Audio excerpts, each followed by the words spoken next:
जैसे हम बच्चों को भाषा की शिक्षा दें, भाषा का शिक्षा दें, भाषा का मतलब क्या है, जैसा ये बता रहे थे, भाषा का मतलब सही को संप्रेषण करना है या गलत को संप्रेषण? सही। और हम कर क्या रहे हैं? क्या हम सही को संप्रेषण करने वाली भाषा सिखा पा रहे? मतलब मैं इस स्कूल के संदर्भ में बात नहीं कर, पूरे दुनिया के संदर्भ में क्या सही संप्रेषित करने की भाषा या मीडिया का पर्पस क्या था? कम्युनिकेशन बढ़ जाए। मीडिया क्यों आया? मास कम्युनिकेशन, मासेस में चला गया। मैंने 15 साल मास कम्युनिकेशन जर्नलिज्म पढ़ा है। मैं प्रोफेसर हूँ माशाल्लाह चतुर्वेदी यूनिवर्सिटी में। जैसे स्पोर्ट्स है ना, भैया स्पोर्ट्स के टीचर है, स्पोर्ट्स की न्यूज आप देखते, पछाड़ दिया, फाड़ दिया, पटक दिया, मार दिया, इससे क्या कम्युनिकेशन? स्पोर्ट्स कम्युनिकेशन हो रहा है या क्रूरता, युद्ध, हिंसा? क्या कम्युनिकेशन? अभी हम लोग पॉलिटिकल लोगों के भाषण सुनते हैं टीवी पे, डिबेट सुनते हैं, उससे कम्युनिकेशन क्या हो रहा है? द्वेष, घृणा, है ना, विरोध, क्रूरता, ईर्ष्या, यही हो रही ना कम्युनिकेशन। तो भाषा इसके लिए थी क्या? मानव में भाषा का विकास क्या इसके लिए हुआ है? अपनी अमानवीयता को निकालने के लिए भाषा है। जैसे कोई कविता में अमानवीयता को निकालता, उसको कविता कहेंगे? वो तो भड़ास है। भड़ास तो कविता नहीं होगी ना। और यदि भड़ास भी कविता है तो फिर कविता का परिभाषा बदलना पड़ेगा।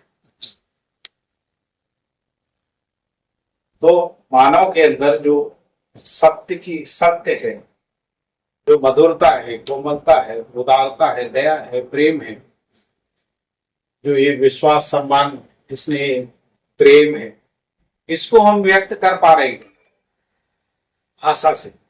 यदि हम नहीं कर पा रहे हैं, वही तो समस्या है सारी। परिवारों में, संबंधों में समस्या क्या है? हम अंदर से माने हुए हैं कि हम सही हैं, अच्छे हैं, लेकिन संबंधी नहीं मान रहा कि हम अच्छे। क्यों नहीं मान रहा है? क्योंकि हमारी भाषा, यानी जो हम अपनी अच्छाई को अभिव्यक्त भी नहीं कर पा रहे। हम आपस में भी जो बात करते हैं, यदि हम अपनी अच्छाई को, उसकी अच्छाई को देख नहीं पा रहे हैं भाषा से, अपनी अच्छाई को भाषा से उसको समझा नहीं पा रहे, तो कम्युनिकेशन गैप हो जाएगा। कम्युनिकेशन गैप होगा तो जीने में बेहतर जीना नहीं हो सकता, है ना।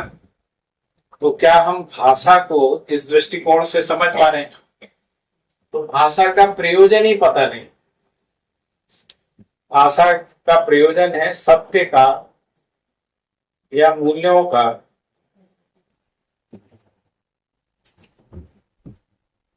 या समझ का, समझ की अभिव्यक्ति,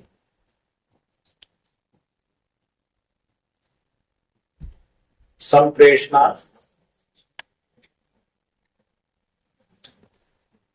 और प्रकाशन, यही था। ऐसा क्यों चाहिए? क्योंकि बेहतर जीने को ये हम सिखा पा रहे हैं बच्चों को, ये शिक्षा सिखा पा रहे हैं, ये मीडिया सिखा पा रहे हैं। बड़े बड़े हमने नेटवर्क बना दिए, CNN, है ना, ANI, PTI, बड़े हिंदुस्तान समाचार, बड़ा नेटवर्क है, करोड़ों लोग उनसे न्यूज लेते हैं। तो सब मीडिया में आता है, मोबाइल में आ जाता है सब कुछ। क्या कम्युनिकेशन, सांप्रदायिकता, द्वेष, हिंसा, युद्ध, घृणा, है ना, इसके अलावा कुछ अच्छा निकल रहा है क्या उससे? क्योंकि ये भाषा, जब तक भाषा से ये अभिव्यक्त नहीं होता है तो साहित्य से भी नहीं होगा। अभी जिसको हम लोग साहित्य कह रहे हैं, साहित्य को देख लीजिए जांच, इससे क्या आ रहा है? भौतिकता, विलासिता, भोग, है ना, और काम वासनाएं, रहस्य, रोमांच, बहुत सारे रहस्य, रोमांच, वासना से संबंधित उपन्यासों का बाढ़ है। एक हमारे नाम के भी व्यक्ति है, सुरेंद्र मोहन पाठक, वो भी लिखते हैं ऐसे ही रहस्य, रोमांच है। दीवारों पर देखो, फ्लाईओवर वगैरह की दीवार पर लिखा होता है वशीकरण, कलेश, सब सही। या कूटनीतिक भाषा जिसको हम लोग करें, चालाकीवादी, है ना, कुटिलता की, अविश्वास की, भय पैदा करने वाली, उसको हम कूटनीतिक भाषा कह रहे हैं। तो ये तो भाषा का प्रयोजन नहीं है आदमी के अंदर, मानव जाति में जो भाषा का प्रकटन हुआ वो इसलिए तो नहीं हुआ होगा। जो नेगेटिव हुआ उसको पॉजिटिव साइड पे समझ, तो अपेक्षा को समझने से पॉजिटिव समझ में आता। जैसे हम कपड़े क्यों पहनते, जूते क्यों पहनते, है ना, खाना क्यों खाते, हम घूमते क्यों हैं, हम संबंध क्यों बनाते, हम माँ क्यों बनना चाहे, प्रयोजन समझ में आता है तो पूरा होता, प्रयोजन समझ में नहीं आता तो लायबिलिटी हो जाती। तो वैसे ही भाषा का, सोशल साइंसेस का, तकनीकी, विज्ञान का पर्पस समझ में आ जाए। पर्पस, यदि पर्पस क्या है तो बेहतर जीना ही है। बेहतर जीना कैसा है? निश्चित आचरण के रूप में, निश्चित आचरण और संतुलित आचरण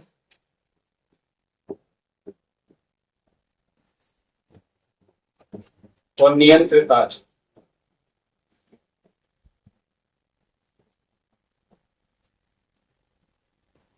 मानवीय आचरण। अपने अंदर के राक्षसत्व को अभिव्यक्त करने तो ये नहीं था ना। मानव के अंदर जो राक्षसत्व है या जो पशुत्व है, कोई आदमी कितना भी भ्रमित हो, क्या ये चाहता है कि मेरे अंदर का जानवर जो है वो दूसरे को दिखने लगे? जब भाषा बिगड़ती है तो क्या कहता है? तुमको पता नहीं मैं कितना कुत्ता आदमी हूं। मतलब उसके अंदर कुत्ता है। मैं कितना नीच हूं अब बताऊंगा तुम। अगर अपने वाली पे आ गया तो अपने वाले नीचता, अमानवीयता, क्रूरता है। इसके लिए तो भाषा नहीं होना चाहिए, इसके लिए शिक्षा नहीं होना चाहिए।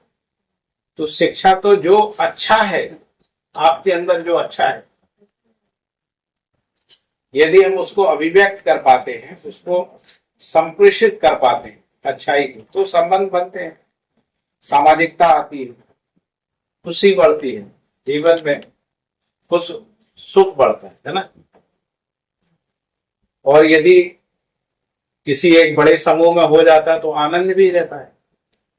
यदि आपस में विश्वास हो जाए सब में तो हम आनंदित रहते हैं। ठीक है, सही है, गलत है? तो भाषा का प्रयोजन बताना। हम लोग केवल ये सिखा देते हैं, तो बस ABCD सिखा दिया है ना, और हमने स्वर व्यंजन सिखा, शब्द बनाना, वाक्य बनाना सिखा दिया, लेकिन पर्पस नहीं बताया। शब्द का अर्थ क्या है, हम जो वाक्य बना रहे हैं उसका पर्पस क्या है, हम जो भाषा बोलते हैं इसका पर्पस क्या है। यदि ये पता नहीं है तो क्या होगा? हम जैसा जीना नहीं चाहते वैसा जिए, उसमें मजबूर हो जाएंगे। बहुत सारे हमारे कई मित्र हैं, बड़े साहित्यकार हैं, बहुत अच्छा अच्छा लिखते हैं, रोते रहते हैं हमारे पास आए कि भाई साहब समाज हमारा ठीक से मूल्यांकन नहीं कर पाए। हम तो इतना बढ़िया लिखे थे, लेकिन लोगों ने पढ़ा ही नहीं, हमारा तो पीड़ा बन जाती। बहुत अच्छा साहित्यकार भी दुखी हो जाता कि समाज ने उसका ठीक मूल्यांकन, यानी उसके अंदर की श्रेष्ठता को नहीं पहचाना, उसके अंदर के दुर्गुणों को पहचाना। जैसे वो हंस के संपादक नहीं थे, राजेंद्र यादव, तो उनको उनके अंदर की जो क्रूरता है उसको पहचान लिया, उनके अंदर जो कोमलता थी वो संप्रेषित नहीं हुई। क्यों नहीं हुई? क्योंकि आपने किसी के साथ चालाकी की, किसी को ठगा, एक व्यक्ति को प्रोत्साहित कर दिया कि तुम अपने जो तुमने गलत काम किए हैं उसके ऊपर अपना संस्मरण ली।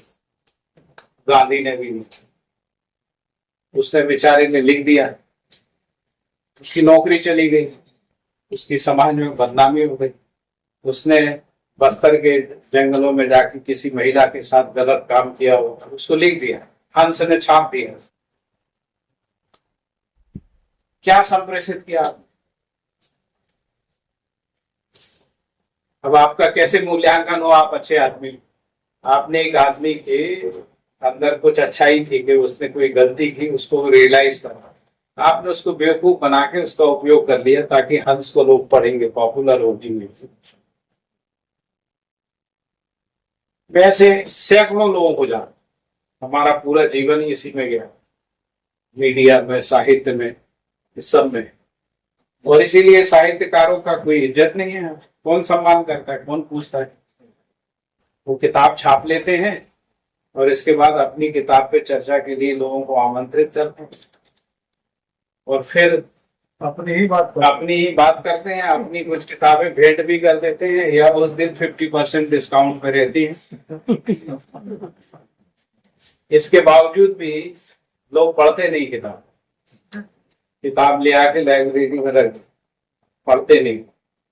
फिर वो साहित्यकार कहता है कि मेरा ठीक से मूल्यांकन नहीं किया, क्योंकि आपने कोई अच्छा काम ही नहीं किया। भाषा से, साहित्य से कोई अच्छी बात को संप्रेषित नहीं किया, या आपने 10 अच्छी बातें लिखी, 50 बातें खराब बोली, उसके कारण से आप पे अविश्वास हो गया। इसीलिए, क्योंकि समाज तो सबका मूल्यांकन करता है, किसी को छोड़ता नहीं। मतलब जब वो गांधी का कर सकता है, शंकराचार्यों का कर सकता है, बुद्ध का कर सकता है ना, तो हमको कैसे छोड़ देगा समाज? हमारा भी मूल्यांकन, हम अपना भी मूल्यांकन करते रहते हैं। और ज्यादातर जो लोग होते हैं वो अपना मूल्यांकन ओल्ड एज में करते हैं। हम और पांडे जी जिस उम्र में आ गए, पांडे जी हमसे 4 साल बड़े हैं। 4 दिन पहले दैनिक जागरण अखबार पढ़ रहा था मैं ऐसे बोल देता हूँ, सुन रहे तो 4 दिन पहले मैं दैनिक जागरण अखबार पढ़ रहा था और उसमें से 68% न्यूज केवल कुसमाचार, मतलब 68% मैंने गिना, इसमें से कितने हैं, तो जिसमें 68% ऐसे असामाजिक समाचार और लगभग 14, 15 या 12% के करीब खेलकूद के ऐसे थे, और बाकी जो समाचार थे उत्तर थे, कोई सामाजिक संगठन का। लेकिन 68 जिस समाचार पत्र दैनिक जागरण बड़ा जिसमें 68% केवल वार, हत्या, बलात्कार, अपराध, चाकूमार, बुरामार और रेप, यही सब घटनाएं 68% गिनने के बाद मैंने कहा कि भिगोया हुआ चना लाओ खाकर छोड़। इतना दुख हो जाता है, बहुत खराब स्थिति। तो हम लोग कहते हैं कि जो मीडिया है, प्रिंट मीडिया, उससे भी ज्यादा पावरफुल इलेक्ट्रॉनिक मीडिया है ना, फिल्म मीडिया, इलेक्ट्रॉनिक मीडिया, ऐसा हम लोग। और साहित्य के बारे में कहते हैं कि साहित्य अपना क्या होता है, जो समाज होता है वही उसी को अभिव्यक्त करता है। यदि साहित्य सही संप्रेषण नहीं कर रहा है, इसका मतलब समाज में शिक्षा से इन सब से जो जाना चाहिए था वो जा नहीं रहा है, आचरण में नहीं आ रहा है, मानसिकता में जो है वही अभिव्यक्त हो रहा है साहित्य में, है ना। इसका मतलब मानसिकताएं सुधर नहीं रही हैं, ठीक नहीं हो रही हैं। क्रूरता और हीनता, अपराध जो है यही मानव की मानसिकता में आ गया तो आचरण में आ गया, आचरण में आ गया तो मीडिया में आ गया, साहित्य में आ गया, है ना। जैसे एक उदाहरण है, आपको क्या लगता है कि जो फिल्म मीडिया, मान लीजिए सबसे बड़ा फिल्म उद्योग है इंडिया का, बॉलीवुड जिसको हजारों लाखों फिल्में बनाई हुई, है ना, बहुत सारा पैसा लगता है, वो सारा पैसा भी हम ही लोगों से निकलता है, हम ही टिकट खरीदते हैं। यानी किसी अभिनेता को उसके रोल के लिए यदि 50 करोड़ रुपए मिलता है, ये कोई बहुत खुशी की बात नहीं है, क्योंकि वो 50 करोड़ आपकी जेब से जाने वाला है। 100 करोड़ मिलता है तो 100 करोड़ आपकी जेब से जाएगा, है ना, क्योंकि जो मास है वही तो यूज करता है, तभी उनको पैसा मिलता है, तो पैसा देते हैं। मान लो 1000 करोड़ कमाते हैं तो कलाकारों को 100 करोड़ दे दिया तो क्या बुरा किया उसमें, क्या 100 करोड़ जो है ना कलाकारों को दे दिया, और बाकी 400 करोड़ जो प्रोडक्शन में लग गया, और बाकी बच गया 500 करोड़ बच गया। तो आते ही है, न्यूज बनी रहती है, आप लोग न्यूज में देखते होंगे किसने इतनी कमाई करी, वो कमाई करी। फिल्में क्या कमाई, आपका आपके जेब से निकला, ठीक है, जिसके लिए आपने निकाला उन्होंने समाज में क्या संप्रेषित किया, ये प्रश्न है कि नहीं। हमने जैसे हम गए, हमने शरबत पिया है, कम से कम हमको अच्छा लगा, ठीक है, तो वैसे ही आपने फिल्म देखी, अखबार खरीदा, पत्रिका पढ़ी, उपन्यास पढ़ा, है ना। ये पढ़ने के बाद आपको क्या कम्युनिकेशन, आपके जीवन में क्या गुणात्मक सुधार आया, क्या सुख बढ़ा। वो तो चलती नहीं ना आजकल, वायरलेस वाली चलती है जो नेगेटिविटी का था। तो वो उसके लिए देखते हैं, उसके लिए फिल्म देखते हैं, हमारे अंदर नेगेटिविटी बढ़ जाए इसके लिए फिल्म देखते हैं। वही चलती है। नहीं तो हम क्यों देखते हैं, प्रश्न, हमको क्या संप्रेषित हुआ, हमारे आचरण में क्या चीज प्रकाशित हुई फिल्मों से, सीरियल। सेंसरशिप, सेंसर जो होते हैं उन लोगों को देखना चाहिए कि ये चीजें दे ही ना।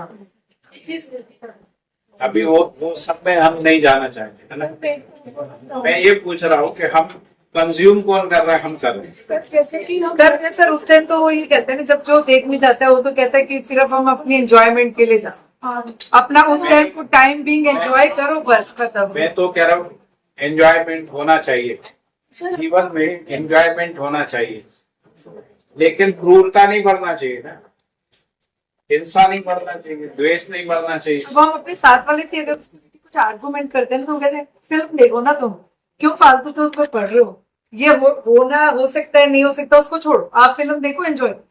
हाँ, उस टाइम से ये बात आ चाहिए। तो क्योंकि आपने उस क्रिया को केवल अपने तक देखा, इसको समाज में फैला के देखने की बात, समाज में क्या कम्युनिकेशन हुआ। इंडियन फिल्म से इंडियन सोसाइटी में, अभी हम इंडियन के अर्थ में बात कर रहे हैं, ग्लोबल नहीं कर रहे, उससे क्या हुआ, गुणात्मक सुधार क्या हुआ आदमी के बेहतर जीने के दृष्टिकोण से, या सुख के दृष्टिकोण से, या मेरे अपनी सुख शांति के लिए मेरे अंदर क्या आया। ठीक है, मनोरंजन हो गया, जो आपने कहा थोड़ी देर के लिए हो गया, ठीक है, वो मनोरंजन भी सस्टेन किया गया, या वो मनोरंजन नहीं है। जैसे यदि आप देखें तो 2-3 चीजें बड़ी हैं फिल्मों में, एक तो क्रूरता बड़ी है, हिंसा बढ़ी है ना। अगर आप 50 की फिल्में देखें, आप लगेगा कि मैं क्या पढ़ा जीवन में। तो पहले का जो हीरो था ऐसे ऐसे पैर से मारता, हाँ ऐसे, और अभी का कैसे होता, अगर तो उड़ाते हैं अंतर, उड़ाते हैं।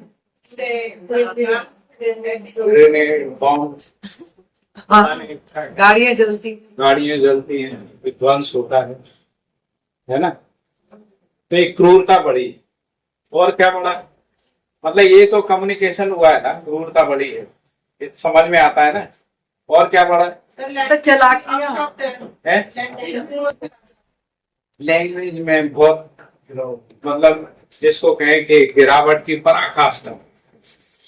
और सर उसमें चोरी करने की मतलब हम मर्डर करने वो भाषा जो आजकल आ रही है की चाहे भले वो एक पॉपुलर सीरियल नहीं आता वो क्या नाम है जो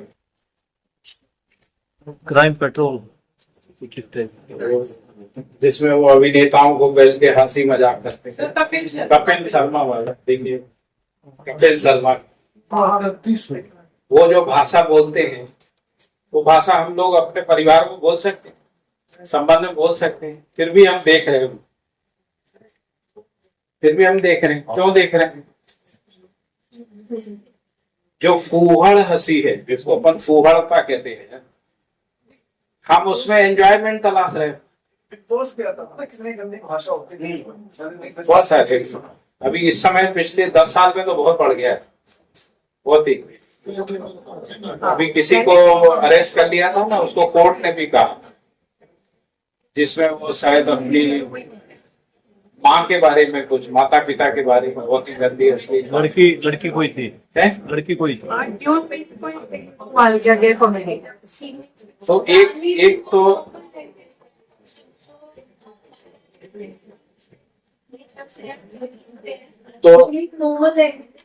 हम ये अपने से पूछें कि क्या हम ये गाली बकना चाहते हैं, तो हम क्यों देख रहे हैं? यदि हम ऐसी भाषा नहीं बोलना चाहते, या हमारे बच्चे ऐसी भाषा ना बोले, विद्यार्थी ना बोले, तो हमको उसके लिए तैयार करना पड़ेगा, क्योंकि हम देख रहे हैं इसलिए वो पैसा कमा रहे हैं।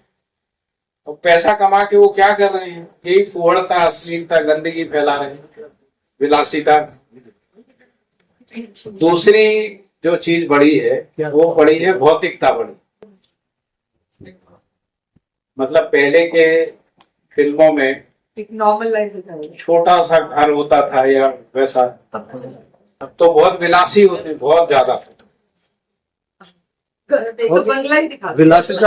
विलासिता प्राप्त कैसे हो रही है, उसके लिए किस प्रकार के जो हथकंडे उनका प्रयोग किया जाता है वो बढ़िया। आपको एक चीज बताता हूँ, शायद आपको नहीं पता होगा। जब टेलीविजन आया, उससे पहले रेडियो था, रेडियो बहुत पॉपुलर था, और टेलीविजन पॉपुलर नहीं हो रहा था। टेलीविजन पॉपुलर नहीं हो रहा था क्योंकि उसमें जो कंटेंट था वो उतना अच्छा नहीं था।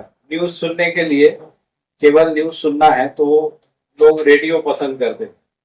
उस समय बीबीसी बड़ा पॉपुलर होता था, ऑल इंडिया रेडियो, गाने सुनने के लिए, है ना, चित्रहार, ये सब। हाँ, टाइम भी फिक्स है, चित्रलोक। लेकिन जब ये टेलीविजन आया तो लोगों को कौतूहल के कारण से टेलीविजन अच्छा लगा कि चलो देखते हैं, है ना। लेकिन टेलीविजन लोग खरीद नहीं रहे थे और ना ये पॉपुलर हो रहा। तो इसमें मीडिया में रिसर्च हुआ, तो मीडिया में रिसर्च करने के बाद ये कहा गया कि यदि इसमें आप सेक्स, वायलेंस, है ना, इसको डालेंगे, आप गूगल में सर्च कर लीजिए, सब रिसर्च है, मैं आपको रेफरेंस भी कोट करा सकता, है ना, रिसर्च पेपर भी बना। तो ये अगर मीडिया के कंटेंट में डालेंगे तो पॉपुलर हो जाए, क्योंकि ये सुनने में उतना अच्छा नहीं लगता है जितना करते हुए देखने में। हिंसा करते हुए देखते हैं, एक हिंसा की रेडियो में सुनते हैं, तो रेडियो में सुनने की बजाय देखना। तो ये डाला गया, इंटेंशनली डाला गया, यही फिल्मों में भी डाला गया। और उन फिल्मों को कहते हैं फार्मूला फिल्में, फार्मूला फिल्म, जिसमें रहस्य, रोमांच, सेक्स, वायलेंस, इसको डाल ऐसा डालते हैं। तो जो थोड़े बहुत समझदार हैं वो तो नहीं जाते, लेकिन जो नीचे का तबका है, जिसमें इसी में जीने का प्रवृत्ति रहता है, उनका भीड़ रहता है, उसी से उनका आमदनी होता है फिल्म इंडस्ट्री। और ऐसा करके फिल्म इंडस्ट्री समाज को और विकृत करती है ना, समाज को विकृत करती। हमारी मानसिकताएं उसे बदल जाती हैं, हमको पता भी नहीं चलता है। मतलब हम क्रूअलिटी को देखते देखते हम खुद भी कितने क्रूअल हो जाते हैं, हमको पता नहीं रहता। हमारी भाषा जो है, अच्छी भाषा जो होती है, हमारे माता पिता से, परिवार में शिक्षकों से हमने जो अच्छी भाषा सीखी होती है, वो भाषा विकृत हो जाती है और वो पीड़ा बन जाती है। तो ये हुआ नहीं, है ना। तो मैंने समीक्षा जानबूझ के रखी है ताकि आपके अंदर विचार शुरू हो जाए। अब मैं कुछ और चीजों पे ध्यान आकर्षण करूं। तो यदि हम मानव के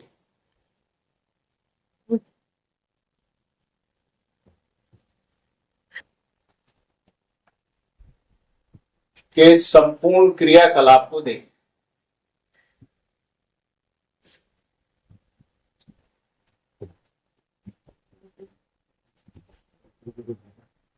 तो क्या कितना काम करता है पूरा मानव जाति, क्या कहता है?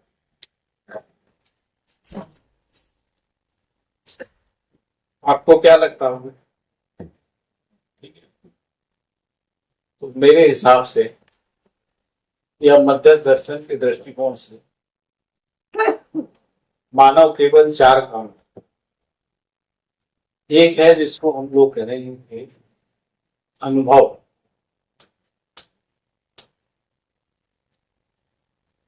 इसी को समझदारी भी कहते हैं।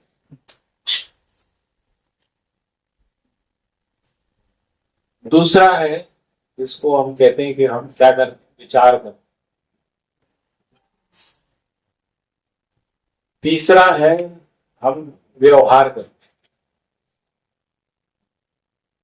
और चौथा है जिसको हम कह रहे हैं कि व्यवसाय। ठीक है, इसके अलावा और कुछ करते हो तो बताइए।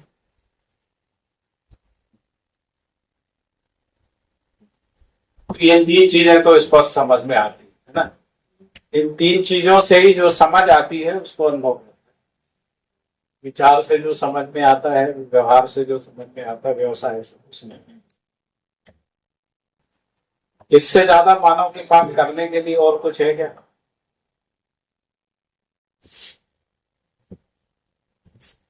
है? बिल्कुल सुना ही होगा आपने, पहले भी सुना ही होगा ना सभी लोगों ने, शिविर में भी सुना है अधिकतर नहीं। अब जिसको हम लोग अनुभव या समझदारी कह रहे हैं वो क्या है? क्या है बताइए आप। है चेंज। चेंज तो समझ नहीं होती। यदि आपका विचार बदल रहा है तो वो समझ नहीं, समझने की क्रिया है। हम बदलते कब तक हैं? जब तक समझ नहीं जाते। समझने के बाद उसकी निरंतरता है, यानी परिवर्तन अपरिवर्तनीयता बोल सकते। जैसे हमको प्यास लगी, हम पानी पीते हैं, पानी पीने से प्यास बुझ गई, हमको समझ में आ गया, फिर हम प्रयोग नहीं कर, उसके बाद उसकी निरंतरता के साथ जीते, है ना। तो परिवर्तन कब तक है? जब तक समझ नहीं। समझ हो गया तो परिवर्तन खत्म, अपरिवर्तनीयता हो जाती है, उसी की निरंतरता है, उसी को अनुभव कह रहे हैं। ठीक है, और क्या समझ है? एक तो मैंने बता दिया, पहले हमने जो अभी समझा था वही है समझ। तो एक है जिसको कह रहे हैं कि नियम की समझ, है ना। अब ये नियम चाहे प्राकृतिक हो, चाहे सामाजिक नियम हो, है ना, चाहे बौद्धिक नियम हो, तो नियम की समझ जो है वो उसको कहेंगे समझदारी। यदि हमको नियम का समझ नहीं है तो हम जिस भी विधि से जिएंगे वो मनमानी होगी, उसमें दुर्घटना की संभावना रहेगी। जैसे आपको बिजली के नियमों का ज्ञान नहीं है तो आप तारों को छुएंगे तो करंट खा जाएंगे, है ना। तो वैसे यदि व्यवहार के नियमों का समझ नहीं है और आप व्यवहार करेंगे तो आप लड़ झगड़ जाएंगे, युद्ध कर जाएंगे, है ना। तो इसलिए नियम की समझ एक। दूसरा है जिसको कह रहे हैं न्याय की समझ, और तीसरा है जिसको कह रहे हैं धर्म की समझ। धर्म को व्यवस्था बोल रहे हैं। और फिर सत्य की समझ है, और सत्य को हम लोग सहस्त्र कहते हैं।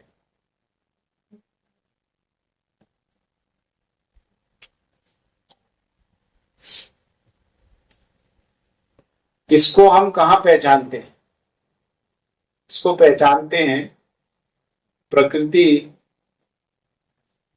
प्लस प्रकृति संबंध। न्याय को कहाँ पहचानते हैं? मानव प्लस मानव के संबंध। धर्म को पहचानते हैं मानव और प्रकृति के संबंध।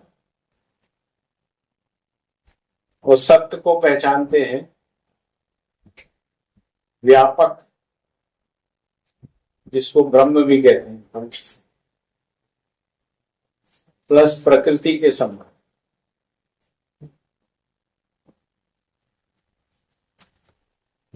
तो यदि हमको इसका समझ है तो हम कह सकते हैं हम समझदार हैं, नहीं तो ना समझ। ठीक है। जितने भी हम नियम पहचानते हैं वो प्रकृति के, जैसे गुरुत्वाकर्षण का नियम, ताप का नियम, है ना, जलवायु का नियम आदि आदि। सामाजिक नियम जिसमें सामाजिकता आती है, जिससे असामाजिकता आती है, वो नियम नहीं है, वो नियम की कमी है ना। फिर न्याय को हम कहाँ पहचानते हैं? मानव के बीच। अन्याय हमको स्वीकार नहीं है कि अन्याय स्वीकार होता है, जबकि हम जो कुछ भी करते हैं अपने लिए अन्याय लाते हैं। फिल्म देखते हैं, अखबार पढ़ते हैं, है ना, शिक्षा दे रहे ले रहे, सब अन्याय को बढ़ा रहे। और इसीलिए इसमें समझ की कमी है। तो शिक्षा को परिमार्जित करना, मीडिया को परिमार्जित, साहित्य को परिमार्जित करना, किस अर्थ में करना? न्याय धर्म सत्य के अर्थ में। यदि इससे सम्मत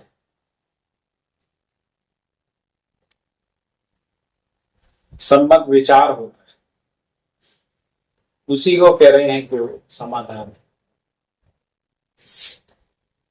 और नहीं तो समस्या है। यदि नियम का विचार नहीं, न्याय का विचार नहीं, व्यवस्था का विचार नहीं,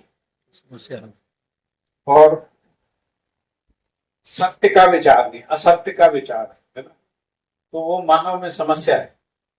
और समस्या ही दुख है, समस्या ही दुख है। आपके कहीं लिखा भी होगा, आपके बहुत सारे कोटेशन लगे। ठीक है, यहां तक समझ में आ रहा है? समाधान को कह रहे हैं कि धर्मपूर्ण विचार है।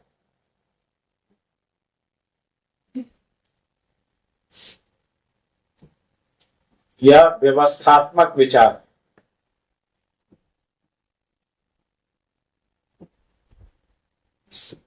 या मानवीय विचार।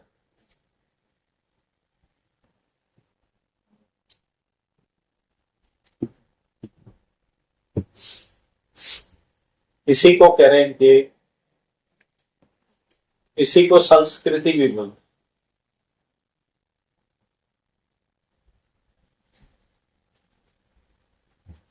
संस्कृति को अभिव्यक्त करना ही प्रबुद्धता है।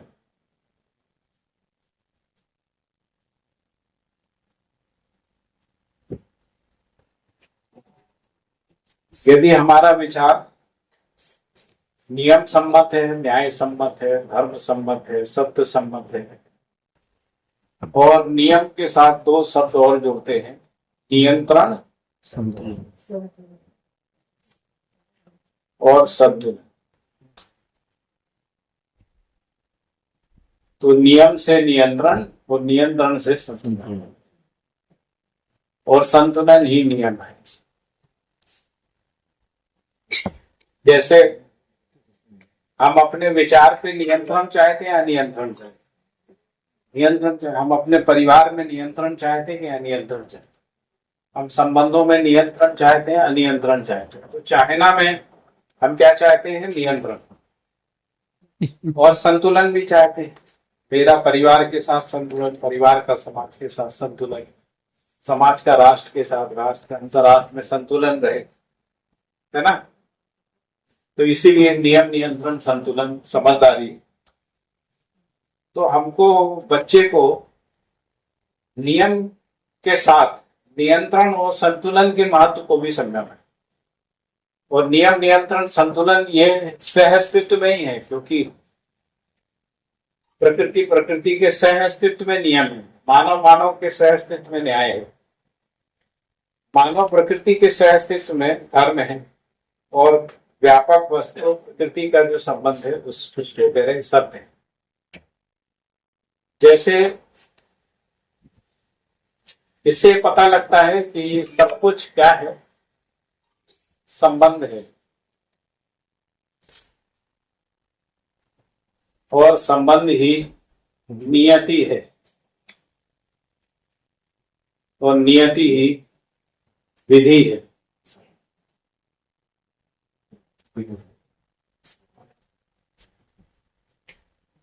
मतलब जो नियति क्या है? पदार्थावस्था से प्राणावस्था, प्राणावस्था से जीवावस्था, जीवावस्था से ज्ञानावस्था, ज्ञानावस्था में भी विधि क्या है? नियति क्या है? हर व्यक्ति समझदार होना चाहता, मूर्ख कोई रहना नहीं, अज्ञानी कोई रहना नहीं चाहता। इसका मतलब है जागृति ही स्वीकृत है, समझदारी ही स्वीकृत है। यही नियति है। मानव का नियति क्या है? कि जागृति तक मानव में श्रम है, उससे मुक्ति नहीं है। आप कितना भी भाग दौड़ उछल कूद मचा लीजिए, अल्टीमेटली समझना ही पड़ेगा यदि जीना है तो। और जीना तो है ही, मतलब एक भी आदमी धरती पे नहीं मिलेगा जो कहेगा हम जीना नहीं चाहते, है ना? तो जीना तो सभी चाहते। तो जीना चाहते हैं तो हमको नियति को समझना है। नियति क्या है? जागृति ही नियति है ना, जागृति ही समझदारी, समझदारी ही नियम, नियंत्रण, संतुलन, न्याय, धर्म, सत्य है। नियम, नियंत्रण, संतुलन, न्याय, धर्म, सत्य ही अनुभव है। यही मानव जाति का अनुभव है। शिक्षा में भी अनुभव यही है, हर रिसर्च में यही अनुभव है। और इसकी एक और खासियत है कि यही क्या है? सार्वभौमिक है, सार्वभौम, सार्वभौम। नियम मेरा अपना नहीं होता, किसी धर्म जाति का नहीं होता। न्याय मेरा अपना, मेरे परिवार का, मेरे धर्म जाति का न्याय नहीं होता। न्याय सर्व का होता है, धर्म सर्व का होता है, सत्य सर्व का होता है। क्योंकि जब हम पूरी प्रकृति और व्यापक के बीच में से अस्तित्व को देख रहे हैं तो अपना पराया क्या होगा? तो यहाँ पर अपना भगवान, तेरा भगवान, मेरा देवता, तेरा देवता, वो भी खत्म हो। मेरा गुरु, तेरा गुरु, ठीक है? तो यूनिवर्सलिटी है, नियम, न्याय, धर्म, सत्य की यूनिवर्सलिटी है। यदि इस सार्वभौमिकता के आधार में विचार होता है, उसको समाधान कह रहे हैं, और ये भी सार्वभौमिक होता है। सार्वभौमिक विचार ही समाधान है, सार्वभौमिक विचार ही धर्मपूर्ण विचार है, सार्वभौमिक विचार ही व्यवस्थात्मक विचार है। यदि अव्यवस्था का विचार हमारे अंदर चल रहा है तो वो समाधान नहीं है, समस्या है। यदि अमानवीय विचार चल रहा है ना, दीनता, हीनता, क्रूरता, छल, कपट, दंभ, पाखंड, है ना, द्वेष, हिंसा, घृणा, द्रोह, विद्रोह, हिंसा और युद्ध, यदि ये विचार में है तो अमानवीय विचार है। अमानवीय विचार है तो समाधान नहीं, समस्या है। यानी वो धर्मपूर्ण विचार नहीं है, और इसीलिए उस विचार को संस्कृति नहीं कह सकते, वो अपसंस्कृति है, कुसंस्कृति है ना, जो मानव को स्वीकार नहीं। तो फिल्मों से क्या आ रहा है, शिक्षा से क्या आ रहा है, मीडिया से क्या आ रहा है, अमानवीय। तो हम अपने थोड़े से मनोरंजन के लिए कितना नुकसान कर रहे हैं समाज का, कहां धकेल रहे हैं हम जनरेशन की जनरेशन, कि हम फिल्म देखने जाते हैं, थोड़ा सा मनोरंजन हो जाता है, या हम मोबाइल में लगे रहते हैं, देखते रहते हैं, थोड़ी देर के लिए अपना टाइम पास कर लेते हैं। लेकिन वो टाइम पास करने से हम कितनी सारी गलत चीजों का समर्थन, अनुमोदन कर रहे होते हैं। जब कोई अश्लीलता को देख रहा है मोबाइल में, तो वो अश्लीलता बनाने वाले, परोसने वाले, उनको भी प्रोत्साहित कर रहा है, क्योंकि आपका देखना भी फ्री नहीं। आपको लगता होगा फ्री में तो है, जैसे टाइम्स ऑफ इंडिया जो है लगभग फ्री में मिल जाता था, एक समय तो उसकी कीमत जो है 1 रुपए हो गई, अभी थोड़ी बढ़ा दी। बीच में तो अखबार ने ये भी प्रस्ताव रखा था कि हम फ्री में अखबार देंगे, और सरकार ने उसको रोका, क्योंकि सरकार ने कहा कि इसमें न्यूज प्रिंट लगता है, और न्यूज प्रिंट जंगल को काट के आता है, कागज जो है पेड़ों को काट के बनता है, तो इसलिए हम इसकी इजाजत नहीं देंगे। तब जाके ये कीमत बढ़ाने का हुआ, आप इतने से कम में नहीं बेच सकते। लेकिन जो अखबार 10 रुपए का आता है, उसका प्रोडक्शन कास्ट 90 रुपए होता है, मतलब लगभग 100 रुपए खर्चा करता है, तब आपके पास अखबार आता है जो आप 10 रुपए में खरीदते हैं। तो आपको लगेगा कि इतना सस्ता है। टाइम्स ऑफ इंडिया में जितना कागज होता है ना, उतना कागज भी आप खरीदने जाएं, ब्लैंक पेपर, तो भी वो 10 रुपए में नहीं आएगा, और उसमें प्रोडक्शन कास्ट भी जुड़ा हुआ है, फिर भी इतना सस्ता क्यों मिल रहा है? एडवर्टीजमेंट, एडवर्टीजमेंट का पैसा कौन दे रहा है? हम ही दे रहे हैं। हमें दे रहे हैं, क्योंकि हमारी चाय, हमारी कॉफी, हमारा मोबाइल, हमारा एसी, वो सब में जुड़ी हुई है। तो आप इनडायरेक्ट रूप से अखबार खरीद रहे हैं, लेकिन आप इनडायरेक्ट रूप से ये 90 रुपए तो दे ही रहे हैं, है ना, क्योंकि इसका खर्चा सब आपके ऊपर आ गया। बस इस चार्ट को पूरा करना। 10 मिनट, 10-15 मिनट, ठीक है। तो हम लोगों की आदत है शाम तक बोलते हैं। यहाँ तो 2.5 घंटे का सत्र था, लेकिन अभ्यास ऐसा पड़ा हुआ है, इसीलिए उसी गति से चल रहे थे, शाम तक चल रहे। ठीक है, तो मैं ये कह रहा था कि उसकी कीमत भी हम ही दे रहे हैं। तो हमारा चश्मा हम खरीद के चश्मा, ये चश्मे में 150 रुपए से ज्यादा का कुछ नहीं रहता, बल्कि इससे भी कम ही रहता है। मैं एक बार मेट्रो में चल रहा था, तो एक चश्मे वाला जो है मिला, तो हमारी दोस्ती हो गई, बात करते रहे। तो हमने कहा तुम क्या करते हो? उसने कहा मैं चश्मा बेचता हूँ। तो मैं ऐसे थैले में रखा रहता हूँ, तो अपना बेचता रहता हूँ। तो मैंने कहा कि और क्या करते हैं? उसके लिए कुछ घड़ियां भी रखता हूँ, घड़ियां भी बेचता हूँ। तो मैंने कहा कि कितने तक का बिक जाता सड़क पे आप बेचते हो? तो कहने वो डिपेंड करता है, मतलब मैं 400 रुपए में भी उसी चश्मे को बेच देता हूँ और 80 रुपए में भी बेच देता हूँ। तो मैंने कहा 80 में भी कुछ मिलता ही होगा, तो पहले हाँ मिलता, नहीं तो कैसे बेचे। तो ये मैंने 1,500 का चश्मा बोला। तो उससे पूछा कि यार ये कितने का होगा, तो कहते भाई साहब 100 रुपए से ज्यादा का तो नहीं। ये आप कहें तो मैं बिल्कुल यही चश्मा, इसी कंपनी का चश्मा आपको 100 रुपए में दे दूं। ये सच है। सच है। मैं मंगवाता हूँ दरियागंज से, तो- मेरे पास 150 रुपए के चश्मे आते हैं, एक बार बना रहे हाँ, वो 150 तो अब ये हम कहाँ मिल लोग, गया था ये? हमको एक विज्ञापन मिलता है टाइम्स ऑफ इंडिया में, लेंस का, है ना? ऐसे कई लेंस कार्ट वाले, उनका विज्ञापन आता है और आप सोचते हैं कि हमको तो फ्री में मिल रहा है, हमको क्या है, अखबार फ्री में मिल रहा है।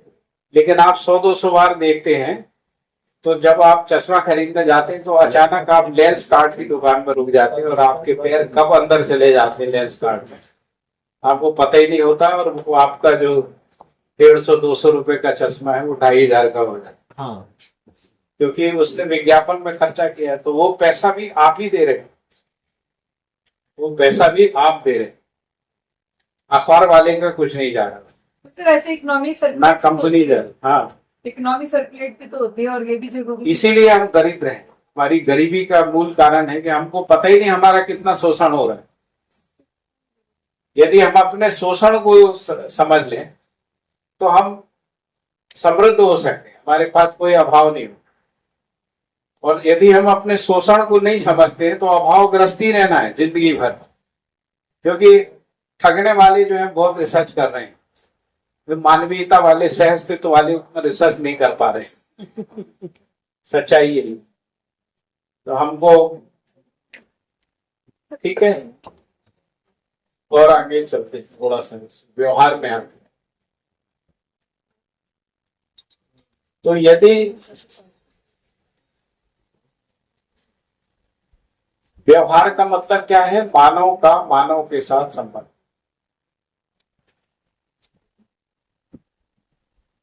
इसी को कहते हैं व्यवहार। यानी व्यवहार संबंध ही है। और व्यवहार में 3 चीजें हैं जिसको कह रहे हैं, मूल्य है, चरित्र है और नैतिकता है। इसी का व्यवहार होता है।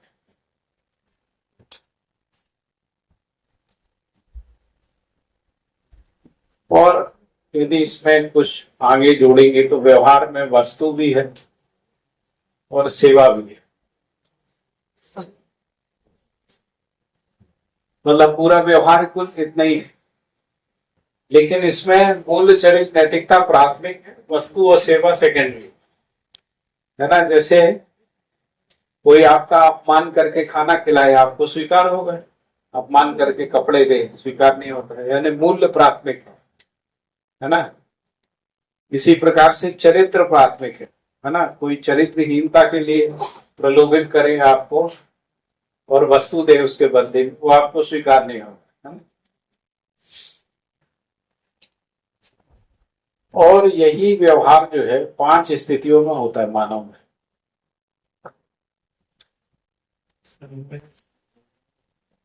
व्यक्ति में,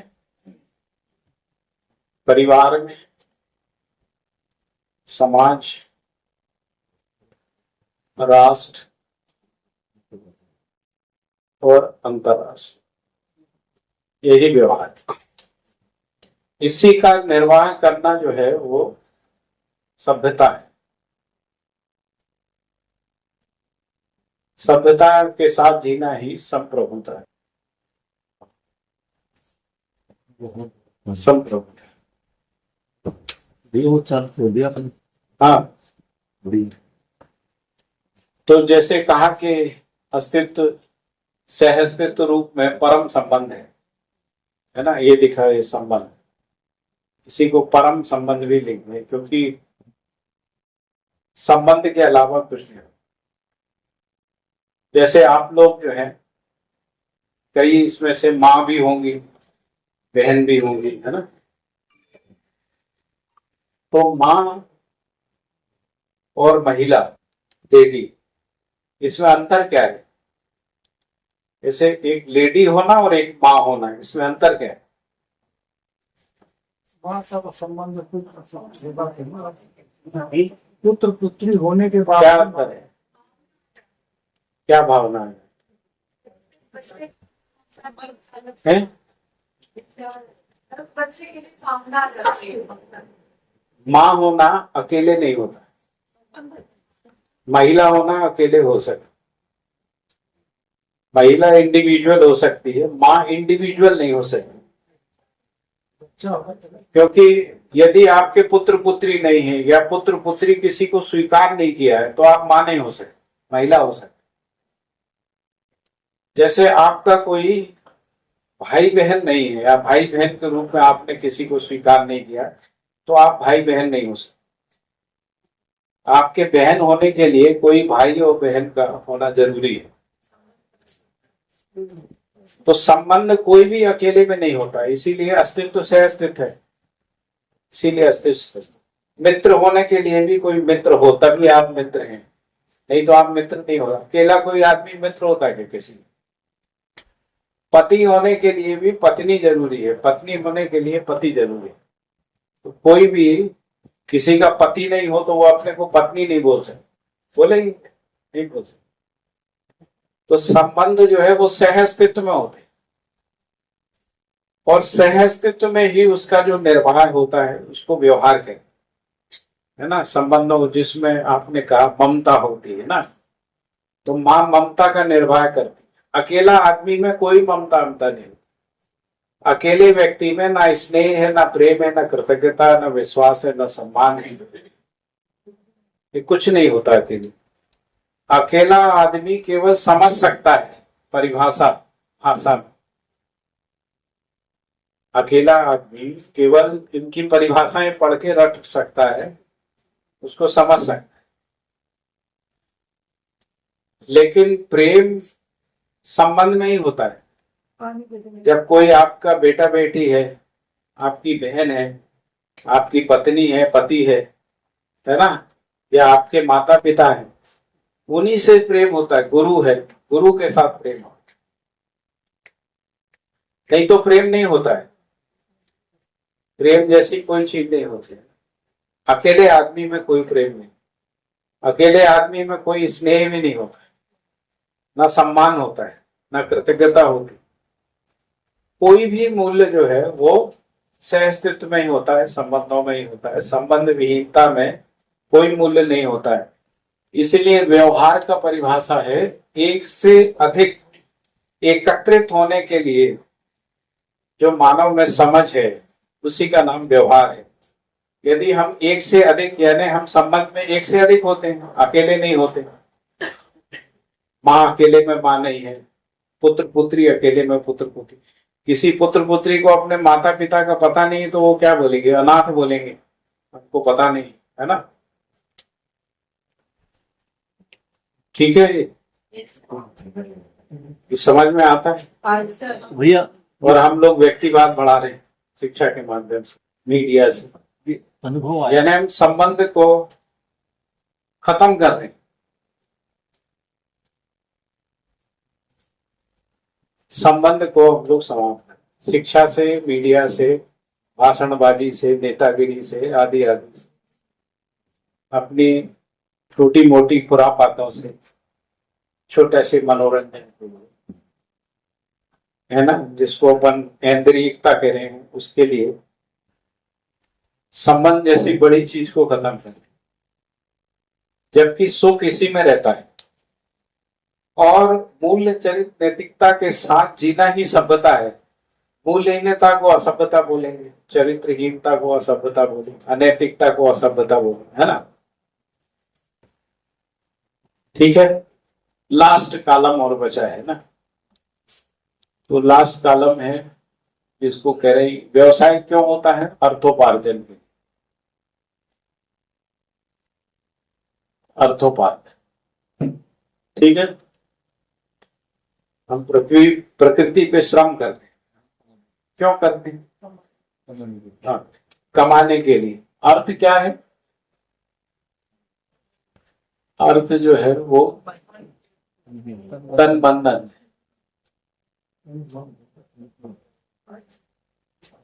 इसको अर्थ। अब जब हम जिसका सॉरी आप सुधार लीजिएगा, अर्थोपार्जन जब हम करते हैं तो इसकी दो चीजें और करते हैं, एक इसका सदुपयोग करते हैं, सदुपयोग करते हैं और एक सुरक्षा करते हैं। जो भी हम धन कमाते हैं उसका सदुपयोग करेंगे या दुरुपयोग करेंगे? सदुपयोग करेंगे या दुरुपयोग? जैसे हम पिक्चर देखते हैं, सदुपयोग है दुरुपयोग है? पेप्सी पीते हैं, सदुपयोग दुरुपयोग है? मोबाइल देखते रहते हैं, ये सदुपयोग है दुरुपयोग है? मोबाइल पे अच्छा आपके तन का, मन का, धन का, तीनों का बोल रहा हूं। मोबाइल देखते रहते, ये मन का सदुपयोग है, धन का सदुपयोग है, तन का सदुपयोग है। तो सदुपयोग का शिक्षा में जगह ही नहीं। हम लोग जो शिक्षा दे रहे हैं उसमें सदुपयोगता नहीं सिखा रहे। यदि हम सदुपयोगता सिखाने लगे तो शिक्षा काफी ठीक हो सकती। दूसरा, हम सुरक्षा भी नहीं सिखा रहे, यानी हमको अपने धन की सुरक्षा कैसे करना है। तो ये ऐसा है कि सदुपयोग करते हैं तो सुरक्षा होती है, सुरक्षा करते हैं तो सदुपयोग। ये दोनों आपस में अन्योन्य आश्रित है। इसी से इसको कहते हैं अर्थव्यवस्था।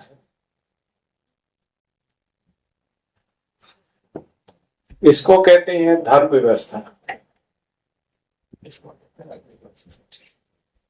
और इसको कहते हैं राज्य व्यवस्था। इन सबको मिला के व्यवस्था के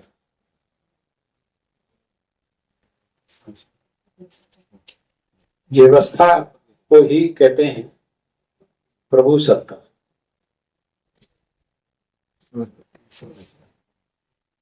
प्रभु तो पानी ले लो।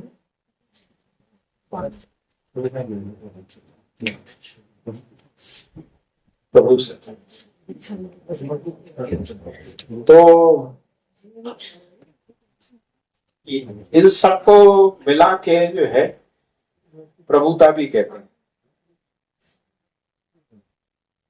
प्रभुता तो विधि संस्कृति और संस्कृति सभ्यता और सभ्यता ही व्यवस्था, ऐसा है। ये प्रभुता भी होगी ही ना, प्रभुता भी, समझदारी प्रभुता। प्रभुता, हाँ, प्रभुता तो प्रबुद्धता ही प्रभुता, संप्रभुता, ये संप्रभुता और संप्रभुता ही प्रभु सत्ता। तो ये पूरी मानव जाति का संपूर्ण क्रियाकलाप इतना ही है बस। इससे ज्यादा मानव में करने की कोई आवश्यकता भी नहीं है, अवसर भी नहीं है ना, और क्षमता भी नहीं है ना। इससे अधिक इसको यदि हम ठीक से नहीं समझते हैं तो हम कंफ्यूज रहते हैं, भ्रमित रहते हैं। संस्कृति के बारे में, प्रबुद्धता के बारे में, विचार के बारे में, समझदारी को लेकर भ्रमित रहते हैं, व्यवहार के बारे में भ्रमित रहते हैं, व्यवसाय में भ्रमित रहते हैं।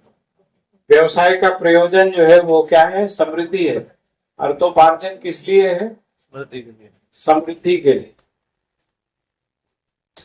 और ये व्यवहार किस लिए? सुख के लिए।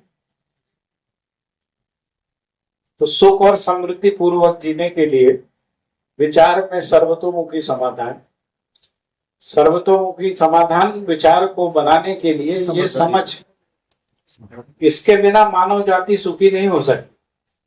चाहे हम कितने ही एटम बम बना लें, कितना ही इंडस्ट्रियलाइजेशन कर लें, जीडीपी कितनी भी पहुंचा दें, है ना, ग्रोथ रेट भी हम कितना भी बढ़ा लें, कितनी क्रांति कर ले, कितनी भी क्रांति कर लें, आंदोलन कर लें, हिंसा कर लें, युद्ध कर लें, कुछ भी कर लें, यदि इसका समझ नहीं है तब तक मानव जाति समस्या में ही है, दुख में, पीड़ा में है, संकट में है। अस्तित्व के संकट में भी हैं, यानी जैसे कहीं पे लिखा होगा क्या सूत्र कि वो लिखा है जो जिसका अपव्यय करता है वह उससे वंचित हो होता है। जाता है। तो यदि हम विचार का अपव्यय करते हैं तो विचार से वंचित, व्यवहार का अपव्यय करते हैं तो व्यवहार से, व्यवसाय से जो अर्थोपार्जन करते हैं उसका अपव्यय करते हैं तो उससे वंचित हो जाते हैं। और यही दरिद्रता, समस्या, पीड़ा, दुख है ना, अज्ञान और मूर्खता का मानव में कारण है। तो दोनों चीजों की आवश्यकता है। एक तो हम जो कुछ कर रहे हैं ना मानव जाति के रूप में शिक्षा और व्यवस्था में, उसका समीक्षा करना जरूरी है। हम क्या सोच के चले थे, कहाँ पहुंचे, है ना, हमको क्या चाहिए था, मिला क्या, है ना, हम कहाँ पहुंच गए, गुलामी में, दासता में, बंधन में, अपराध में, शोषण में, हिंसा में, इसमें पहुंच गए, है ना। ये हम चाहते नहीं थे। तो जो हम चाहते नहीं है वैसा जीते हैं, यही अंतर्विरोध है। अंतर्विरोध ही पीड़ा का कारण है, दुख का कारण। अंतर्विरोध से मुक्त होने के लिए ये सारे संबंधों को पहचानने की जरूरत है, क्योंकि अनुभव ही विचार में आता है, विचार ही व्यवहार में उतरता है, व्यवहार ही व्यवसाय में आता है, और फिर व्यवसाय पुनः व्यवहार में आता है, और व्यवहार से पुनः विचार बनता है, इससे अनुभव बनता है।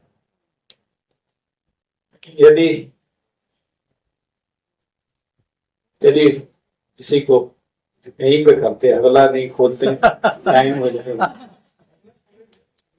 अगली बार खोलेंगे। तो मैं ये कह रहा था कि मैंने उनसे पूछा था कि जो आप जो पैसा कमाते है ना, वेतन लेते हैं, उसका क्या करते। तो ये यहां से अर्थोपार्जन हुआ, अर्थोपार्जन को कहाँ लगाते हैं, व्यवहार निर्वाह, है ना, बच्चों को पढ़ाना लिखाना, है ना, भरण पोषण करना, परिवार में माता पिता के की सेवा करना, है ना, संबंधों का निर्वाह करना, हमारे जो बाकी संबंधी उनके साथ निर्वाह करना, सामाजिकता का निर्वाह करना। यदि ये नहीं कर पाते हैं अपने पैसे से, वो पैसे का कोई वैल्यू नहीं होता। जैसे मान लो किसी आदमी के पास बहुत अपार संपदा रखी, लेकिन वो समाज में लगाता नहीं, तो हमारे क्या काम का, उसके भी कोई काम का, पढ़ा ही हुआ है ना, उसके भी कोई काम, इसलिए उसका रिस्पेक्ट नहीं बनता, बल्कि विरोध बन जाता है, लोग गाली देते हैं, है ना, उसको कंजूस कहते हैं, आदि आदि, मक्खी चूस, कंजूस आदि, ये शब्द हम लोग सुने ही होंगे, है ना, या स्वार्थी कहते हैं। तो स्वार्थी है, इसको कोई मतलब नहीं है। ऐसा आदमी जो शोषण करता है वो शुष्क होता है। हम शुष्क नहीं रहना चाहते, हम संबंधों में जीना चाहते हैं। आप सब लोगों के साथ इतनी बढ़िया बात करने का अवसर मिला, इसके लिए करमवीर भाई का बहुत बहुत धन्यवाद।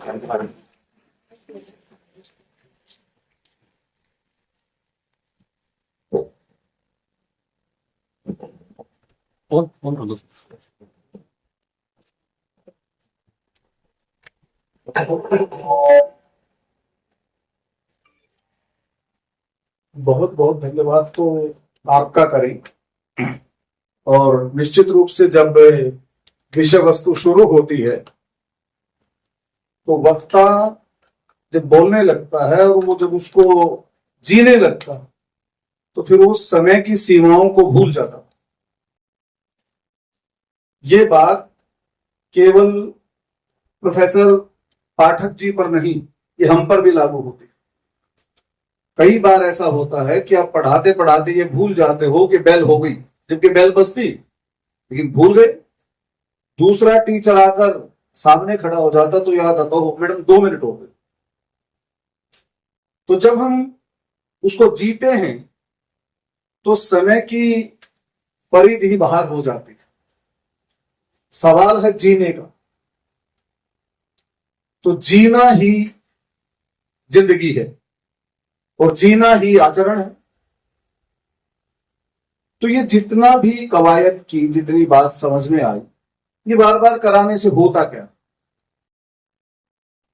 मुझे किसी ने 3-4 दिन पहले एक बात कही कि सर इस बार भी कराओगे आप? मैंने कहा क्यों, इस बार क्या हो गया? कि अब तो हैप्पीनेस करिकुलम बंद हो गया। मैंने कहा तो फिर बच्चे बिगाड़ने का ऑर्डर कब आया? ये कौन सा ऑर्डर निकला है कि देश बर्बाद करना?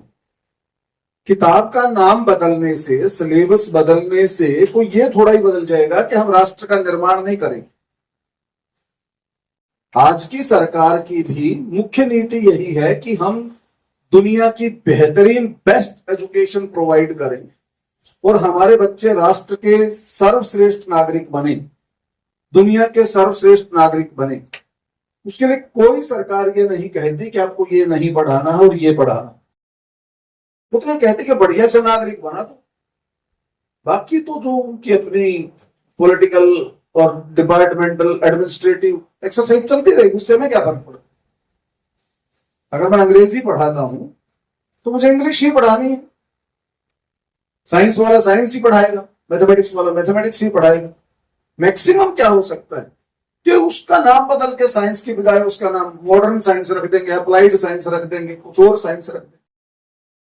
अभी भी जो, जहां तक मेरी सूचना है, जो शुरू में 1-2 मीटिंग्स में मैंने काम किया, अभी भी उसका नाम बदल के साइंस ऑफ लिविंग रख रहे, तो और जिंदगी से बिल्कुल जोड़ दिया, जीने का विज्ञान बना दिया। तो ये जीने की कवायद है। इसको बार बार कराने का पर्पस केवल एक ही है कि हम अपने रोजाना के झंझावात में उलझकर उन बच्चों के भविष्य के साथ खिलवाड़ ना करें। हम पहले अपने झंझावात से निकलें और फिर बिल्कुल फ्रेश होकर पूरे तन्मयता के साथ अपने सदुपयोग, तन मन धन के सदुपयोग के साथ बच्चों के साथ समर्पित हों। बच्चों को सदुपयोग सिखाएं। बच्चा तो सदुपयोग जब करेगा ना, जब मेरा सदुपयोग दिखेगा। मैं अपने फोन को क्लास में उल्टा इसलिए रखता हूं कि बच्चे को गुड़ का खाया हुआ सेब दिखाई दे जाए, क्योंकि मेरा आईफोन है। और मैं कभी कभी तो जिस दिन सोने की अंगूठी पहन रखा तो कहता है ये लड़की तो खड़ी हो। और फिर जिस दिन मैं गोल्डन डायल की घड़ी पहन गया तो मैं, अच्छा देखो भाई बात ऐसी है भाई, ऐसी भाई। बच्चे से कहां का सदुपयोग सीखे? बच्चे सीखेंगे देख अपना नंबर बना रहा, ऐसी ऐसी घड़ी मेरे पास 2 थी, वो फिर थोड़ी झूठ बोलेगा, मेरे पापा के पास 3 है। क्या सिखाना ये बताया पाठक जी ने।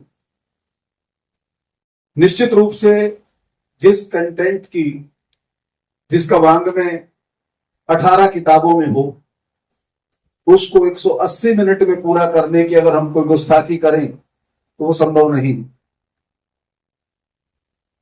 इसलिए मैं स्टाफ से बात करके जब भी कभी नेक्स्ट टाइम अवेलेबल होगा आपको एडवांस में निमंत्रण दूंगा, रिक्वेस्ट करूंगा। अगर आप हमारा आमंत्रण स्वीकार कर पाएंगे अपनी उपलब्धता के हिसाब से तो हम इसको कंटिन्यू करें। और किसी को बहुत अच्छा लग गया हो तो अभी 2, 3, 4 3 दिन 11वीं क्लास के बच्चों का ओरिएंटेशन ट्रेनिंग चलेगी यहीं इसी हॉल में। तो जिसका पीरियड फ्री हुआ क्या बैठ जी, 11वीं क्लास के बच्चे पहले 3 दिन तक केवल यही ओरिएंटेशन है कि मुझे पढ़ना क्यों है। मैंने साइंस ली है तो क्यों ली है, कॉमर्स में पढ़ूंगा तो क्या पढ़ूंगा, ह्यूमैनिटीज कैसे पढ़ूंगा, और जिंदगी में पढ़ के कर भी क्या लिया। 10 लाख बच्चों ने अगर 12वीं क्लास पास की और 1.5 लाख बच्चों का एडमिशन हो रहा है ग्रेजुएशन में, बाकी 13.5 लाख 8.5 लाख का क्या। तो इस पर 3 दिन का सेशन है अपने यही। तो आज मैं उनसे बात करूंगा फैसिलिटेटर से कि उनकी उपलब्धता कैसी है, कितने घंटे की है, तो उसमें आप बैठ सकते हैं। आपने स्पेशली हमारे लिए टाइम निकाला। और ये 2 बहनें, तो पहले तो हम वो सुनते थे कि झूरी के 2 बैल थे, हीरा और मोती। तो ये 2 बहनें हैं, सीमा और मंजू। एक तो वहां से आई है उस कोने से, उत्तर दिल्ली से, और एक दक्षिणी दिल्ली से आई। इनको पता था क्योंकि ये विद्या से जुड़ी हुई है और आप हमारे विद्यालय में आए, उसका बहुत बहुत आपका धन्यवाद भी, स्वागतम भी। और लंच भी करके जाना है तुम्हें, क्योंकि तुम मेहमान भी हो। जी मैडम, हमारे स्कूल का एक छोटा सा प्रतीक चिन्ह है पांडे जी। पहले आपसे शुरू करते हैं, आप हमारे सबसे वरिष्ठ अभिनेता साथी हैं जी, प्लीज।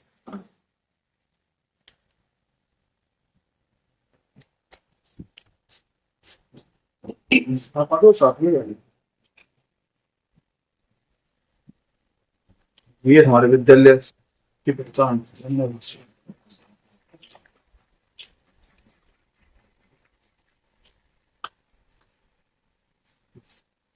फोटो इसी से खींचा, हाँ वो पैकिंग वाला पैकिंग वाला फोटो के लिए एक कॉल रखता है। आप आओ ना मैडम। पांडे भैया आप सबकी ओर से पांडे जी दूर थे उस टाइम। हाँ बजाएंगे आप तो लगेगा आप दे रहे हैं। यस।